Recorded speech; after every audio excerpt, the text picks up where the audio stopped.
রমজান এমন একটা মাস যেখানে দোয়া কবুলের দরজা সবচেয়ে বেশি খোলা থাকে।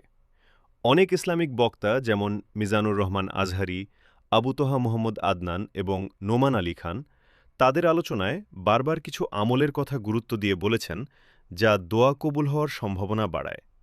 নিচে রমজানে দোয়া কবুলের জন্য টপ ৫টি গুরুত্বপূর্ণ আমল সুন্দরভাবে সাজিয়ে দেওয়া হল।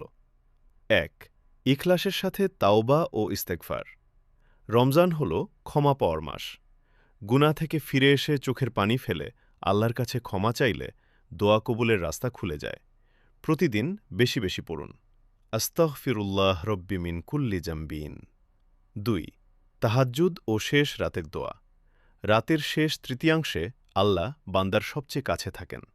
ইসলামিক বক্তারা বলেন এই সময়ের দোয়া ফিরিয়ে দেওয়া হয় না। রমজানে অন্তত কিছুদিন হলেও তাহাজ্জুদ পড়ার চেষ্টা করুন। ২ রাকাত হলেও যথেষ্ট, কিন্তু খাঁটি মন নিয়ে দোয়া করুন। ৩. ইফতারের সময় দোয়া। হাদিসে এসেছে রোজাদারের ইফতারের সময়ের দোয়া কবুল হয়। আজহারি সাহেবও প্রায় বলেন, ইফতারের আগে মোবাইল নয়, দোয়ার দিকে মন দিন। ইফতারের ঠিক আগের কয়েক মিনিট দোয়ার জন্য নির্ধারণ করুন। ৪.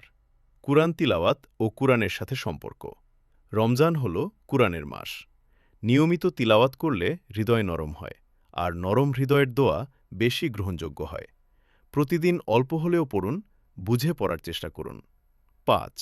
দান, সৎকা ও মানুষের হক আদায়। অনেক বক্তা বলেন, মানুষের হক নষ্ট রেখে শুধু দোয়া করলে তা বাধাগ্রস্ত হতে পারে। রমজানে গোপনে দান করা, কাউকে সাহায্য করা, আত্মীয়তার সম্পর্ক ঠিক রাখা দোয়া কবুলের বড় মাধ্যম।